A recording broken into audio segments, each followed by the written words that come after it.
बिस्मिल्लाहिर्रहमानिर्रहीम। अस्सलाम वालेकुम बच्चों, मैं हूं आपका टीचर अदनान नज़ीर। आज के लेक्चर में हम क्लास 5 की मैथमेटिक्स में से टॉपिक आपका होगा गेटिंग रेडी, पेज नंबर 3 और क्वेश्चन नंबर 18 को हम सॉल्व करेंगे। आज इस क्वेश्चन में आपसे कहा गया है कि ये कुछ आपको नंबर्स दिए गए हैं, राइट वर्टिकली एंड कंप्लीट, कि इनको आप वर्टिकली यानी ऊपर से नीचे की तरफ लिखें और फिर इनको आपस में जमा करें। अब देखिए कि हमारे पास क्वेश्चन ए है, क्वेश्चन का पार्ट ए है, जिसमें आपके पास 1, 2 और 3 नंबर्स दिए गए हैं और इन तीनों नंबर्स को हमने आपस में ऐड करना है। ठीक है। अच्छा, ये चूँकि बड़े नंबर्स हैं, बड़े नंबर्स में अक्सर बच्चों को प्रॉब्लम होती है। प्लस करना उनको आता है, मगर असल में मसला क्या होता है कि अक्सर बच्चों को ये नंबर्स पढ़ना नहीं आते। जब पढ़ना नहीं आते तो फिर उनको लिखना भी नहीं आते। नंबर 2, चूँकि बच्चों को ये टेबल याद नहीं होता, तो उस वजह से भी बच्चों को इन नंबर्स की तरतीब याद नहीं रहती कि हमने इसको किस तरतीब से लिखना है। आज हम इसी चीज़ को इंशाल्लाह इसके ऊपर फोकस करते हुए इन चीज़ों के ऊपर कि आपको ये पता चल जाए कि अगर हमें कुछ बिग नंबर्स दिए गए हैं और हमने उनको आपस में प्लस या माइनस करना है, तो उनको लिखने की तरतीब या उनको लिखने का तरीका, मेथड क्या होता है, और फिर हम उसको सॉल्व भी कर लेंगे। इन नंबर्स को लिखने का तरीका सबसे आसान ये होता है कि आपको टेबल याद होना चाहिए। अब टेबल कौन सा? Period table. हमने कुछ सवालात में ऐसे हमने किए हैं कि जिनमें हमने पाकिस्तानी पीरियड टेबल और इंटरनेशनल पीरियड्स टेबल जो हैं वो हमने बनाए थे और उनको हमने यूज़ करना सीखा था कि कैसे बनाते हैं और कैसे यूज़ करते हैं। वो टेबल अगर हमें याद हो तो हमें ये नंबर्स को, चाहे वो कितना भी बड़ा नंबर क्यों ना हो, हमें उसको पढ़ने और उसको लिखने में कोई प्रॉब्लम नहीं होती। अब देखिए, अब चूँकि मुझे टेबल याद है, ठीक है, तो मुझे ये पता है कि मैंने इस नंबर को कैसे पढ़ना है। कैसे? देखिए, मुझे पता है कि अगर हम इस टेबल के मुताबिक इसको पढ़ें तो हमेशा टेबल जो है वो राइट से शुरू होता है। ठीक है, तो मैं जान जाऊँगा कि ये यूनिट्स 10, 100, 1000, 10,000, लाख, यानी ये 2,68,039 ये नंबर लिखा हुआ है। ठीक है, इसी तरह units, tense, hundreds, thousands, 10,000s, 53,458 लिखा हुआ है। ठीक है, इसी तरह 174 लिखा हुआ है। छोटे नंबर्स में प्रॉब्लम नहीं होता। जब हम 3 फिगर नंबर से बाहर निकलते हैं, 4, 5 या 6 फिगर्स वाले नंबर पर जाते हैं, तो उस वक्त बच्चों को काफ़ी परेशानी होती है, दिक्कत होती है। तो आज मैं आपको बताऊंगा कि इन नंबर्स को लिखने का तरीका, मेथड क्या होता है, ठीक है, और उसका बेहतर हम कैसे कर सकते हैं, और फिर हम इनको सॉल्व करेंगे। अभी जैसे मैंने आपको बताया कि अगर हम किसी नंबर का हमें नहीं पता चल रहा कि हमें उसको कैसे पढ़ना है, तो अगर आपको टेबल याद होगा तो आप जिस तरह मैंने अभी इसको किया था कि यूनिट, टेंस और हंड्रेड्स में मैंने उसको किया और फिर मुझे पता लग गया कि ये आखिरी जो नंबर है या लेफ़्ट से जो पहला नंबर है जिससे हमने किसी नंबर को पढ़ना शुरू करना होता है, उसकी वैल्यू क्या है, प्लेस वैल्यू क्या है, हम उसको क्या पढ़ेंगे। अगर हमें हर नंबर की प्लेस वैल्यू पता चल जाए तो फिर हमें उस नंबर को पढ़ना आसान हो जाता है। अगर टेबल याद ना हो तो आप अपनी नोटबुक के जो रफ अमल का हिस्सा होता है उसमें आप इस टेबल को बना लें। जो भी नंबर हो, चाहे वो जितना भी बड़ा हो, आप उस टेबल के मुताबिक लिख लें, आपको वो पढ़ना आ जाएगा। और जब आप उसको लिख लेंगे, तरतीब भी आपकी ठीक हो जाएगी और आप उसका मेथड, उसको सॉल्व भी कर लेंगे। नॉर्मली मेथड ये होता है एडिशन या सब्ट्रैक्शन का कि हम सबसे बड़े नंबर को सबसे ऊपर, उससे छोटे को उससे नीचे और सबसे छोटे नंबर को सबसे नीचे लिखते हैं। लेकिन एडिशन में, जमा करने में हम नंबर्स को किसी भी तरतीब से लिख लें, चाहे छोटा नंबर सबसे ऊपर आ जाए, सबसे बड़ा नंबर सबसे नीचे आ जाए, तो भी उसका जब आप आंसर लेंगे उनको आपस में जमा करके, तो आपका आंसर सेम आएगा, किसी भी तरतीब से लिख लें। ठीक है। हाँ, अलबत्ता जब हम माइनस कर रहे होते हैं, सब्ट्रैक्शन करते हैं, तो उसमें भी जो तरतीब है, नॉर्मल तरतीब, वो यही होती है कि हम बड़े नंबर को ऊपर रखते हैं और उसमें से उस छोटा नंबर निकालने के लिए हम छोटे नंबर को उसके नीचे लिखते हैं। ठीक है। लेकिन मैथमेटिक्स में हम बाज़ औक़ात, आपने भी देखा होगा कि हम छोटे नंबरों से बड़े नंबरों को भी माइनस करते हैं। ठीक है। फिर वो माइनस में आंसर आता है। बहरहाल अभी हमारा टॉपिक है प्लस करना। तो प्लस करते हुए अब अगर आपके पास एक से ज़्यादा नंबर्स हैं और छोटे बड़े नंबर्स हैं, तो आप उनको किसी भी तरतीब से लिख लें, ऊपर नीचे की। ठीक है। आपस में जमा करें तो आंसर एक ही आएगा। अभी हम इससे शुरू करते हैं। हमारा पहला जो नंबर है वो ये है। ठीक है। इसमें 1 2 3 4 5 6 डिजिट हैं इसके अंदर। ठीक है। इसको लिखने का तरीका क्या है? जैसा कि मैंने टेबल बनाया हुआ है, टेबल की वजाहत कर दूं। सबसे पहला जो कॉलम है ये है यूनिट्स का, या हम इसको वंस भी लिखते हैं, ओ भी लिख सकते हैं हम यहाँ पर। यू की जगह, यूनिट्स की जगह हम ओ यानी वंस भी लिख सकते हैं। ठीक है। उसके बाद है 10, उसके बाद है 100, 1000, 10,000, लाख, 10 लाख। ठीक है। ये पाकिस्तानी पीरियड का मैंने टेबल बनाया है। ठीक है। तो ये कॉलम मैंने बना दिए हैं। अब हम इस नंबर को लिखने के लिए क्या करेंगे कि इस नंबर का सबसे राइट वाला पहला जो हिस्सा है, इसको हम सबसे राइट वाले कॉलम में लिखेंगे। तो सबसे राइट पर हमारे पास यहाँ पर है 9। ठीक है। 9 इस कॉलम में आ गया, यूनिट्स या वंस के कॉलम में आ गया। फिर हमारे पास है 3 दूसरे नंबर पर है, तो दूसरे नंबर के कॉलम में है 10 का कॉलम।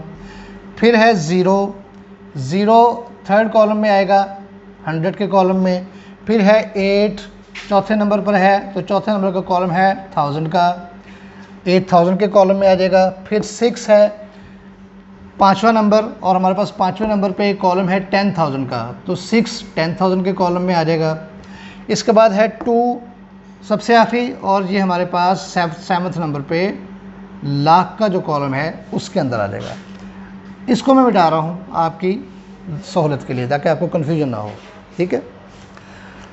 अच्छा, यूनिट का मतलब क्या है?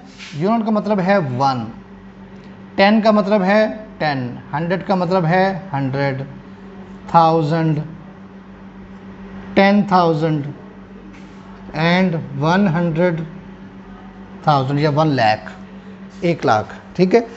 अब जो नंबर जिस कॉलम में आया है, आप उस कॉलम की वैल्यू से उसको मल्टीप्लाई कर देंगे। ये मैं आपको पढ़ने का तरीका बता रहा हूँ। ठीक है। अच्छा, ये याद रखिएगा, मैं अभी आपको कॉलम, ये टेबल ही समझा रहा हूँ। ठीक है। ये याद रखिएगा कि हम 10 और यूनिट या वंस को हम आपस में जमा कर देते हैं। जो भी नंबर इनके अंदर आए, हम उनको, जो भी प्लेस वैल्यू आए, हम उसको जमा कर देते हैं। इसी तरह हम 1000, 10,000 और 1000 को आपस में जमा कर देते हैं।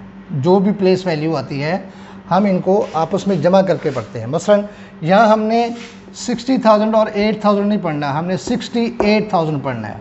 ठीक है ना। अच्छा, ये था, हमने पहला नंबर लिख लिया। अब दूसरा नंबर हम देखते हैं। पहले नंबर पर है 8। ठीक है। इसके नीचे आ जाएगा जी, पहले नंबर पर 8, दूसरे पर है 5, तीसरे पर 4, फोर्थ पर, चौथे पर 3 और पाँचवें नंबर पर है 5। ठीक है। इसके बाद हमारे पास है, सबसे पहले है 4, फिर है हमारे पास 7 और फिर है हमारे पास 1। ठीक है जी।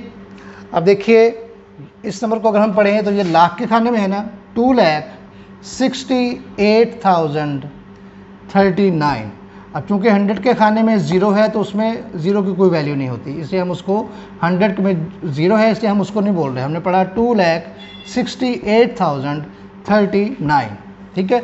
दूसरा नंबर जो है, देखिए कि 5 जो है 10,000 के खाने में है और ये 3,000 है। 53,458। ठीक है। और ये है 174। अब हम इनको आपस में जमा करेंगे, ठीक है जी। अब हम इनको आपस में जमा करेंगे। 9 + 8, 9 + 8। देखिए आसान तरीका, ये अल्लाह ताला ने हमें एक बहुत अच्छा एक टूल दिया है हमारे हाथ में, कि हमारे हाथ में हर उंगली के 3 हिस्से हैं और टोटल 5 उंगलियों को 15 हिस्से बनते हैं, ठीक है। इसी तरह 15 हिस्से इधर बनते हैं, तो 15 + 15 30 पार्ट्स हमारी फिंगर्स के बनते हैं, जिनको हम पोज बोलते हैं, ठीक है। हम इनको काउंटिंग के लिए इस्तेमाल कर सकते हैं। देखिए हमने 9 में 8 प्लस करना है, तो पहले हम 9 गिनते हैं, 1 2 3 4 5 6 7 8 9, और मज़ीद हमने इसमें कितने जमा करने हैं, 8, ठीक है। 1 2 3 4 5 6 7 8। अब 9 हमारे पास ये हैं, हम और 8 हमारे पास ये हैं, तो हम 9 के बाद क्या आता है, 10, 10 11 12 13 14 15 16 17, 9 + 8 17। अच्छा, अगर आपको ये तरीका नहीं समझ आता तो एक और तरीका है, लाइंस लगा लें, 1 2 3 4 5 6 7 8 9। अब हमने इसमें 8 जमा करना है, 1 2 3 4 5 6 7 8। अब लाइनों को इकट्ठा गिन लें, 1 2 3 4 5 6 7 8 9 10 11 12 13 14 15 16 17। 17 हो गया, 9 + 8 17। हमने 4 इसमें और जमा करना है, 1 2 3 4 17 18 19 20 21। तो हमारे पास इन 3 नंबर्स को 9 8 और 4 को जमा करने से हमारे पास आया 21, ठीक है, 21। इस 21 का 1 हम यहाँ पर लिखेंगे,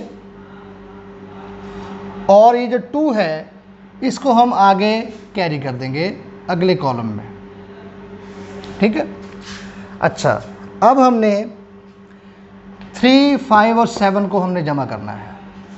3 + 5, 1 2 3 1 2 3 4 5 1 2 3 4 5 6 7 8 + 7 1 2 3 4 5 6 7 8 9 10 11 12 13 14 15 15 + 2, ये जो हमने कैरी किया था, 15 16 17। इन तीनों को और इस कैरी किए हुए नंबर को जमा करने से हमारे पास आंसर आता है 17। 17 का 7 हम यहाँ लिखेंगे, और इस 1 को हम अगले कॉलम में 0 के ऊपर कैरी कर लेंगे, ठीक है। अब यहाँ पर चूँकि 0 हो, 0 को आप किसी भी नंबर में प्लस करें तो उसकी वैल्यू पर, उस नंबर की वैल्यू पर कोई फ़र्क नहीं पड़ता। 0 + 4 4, 4 + 1 5, और 5 + 1 जो हमने कैरी किया था 6, ये हमारे पास 6 आ गया। 8 + 3, 1 2 3 4 5 6 7 8 + 3 1 2 3 8 9 10 11। 11 का हमने 1 यहाँ पर लगाया, ठीक है, और अगले 1 को हमने यहाँ पर कैरी कर दिया, ठीक। 6 + 5, 1 2 3 4 5 6 1 2 3 4 5 6 7 8 9 10 11। 11 + 1 ये तो हमने कैरी किया था, ठीक है जी। 11 का 1 हमारे पास यहाँ पर आ गया, और 11 का जो दूसरा 1 है वो हमने यहाँ कैरी किया, 1 + 2 3, ठीक है। तो इन तीनों नंबर्स को जमा करके हमारे पास अब जो आंसर आया है वो है 3,11,671। 3,11,671, ये हमारे पास इस क्वेश्चन का आंसर है, ठीक है बच्चों। बाकी जो 2 क्वेश्चंस हैं वो भी बिल्कुल इसी तरीके से होंगे। आप ये टेबल बना लें, उसमें इसी तरतीब से नंबर्स को लिख लें। अब जैसे बी क्वेश्चन है, इसमें सबसे पहला नंबर सबसे छोटा है। मैंने जैसे शुरू में आपसे डिस्कस किया था, नॉर्मली तरतीब ये बनती है कि इन चारों नंबर्स में जो सबसे बड़ा नंबर है उसको सबसे ऊपर लिखें, फिर उससे नीचे उससे छोटा नंबर, फिर इससे नीचे इससे छोटा नंबर, और सबसे आखिर में सबसे छोटा नंबर, ठीक है। ये नॉर्मल इसकी तरतीब है, ऑर्डर है इसका।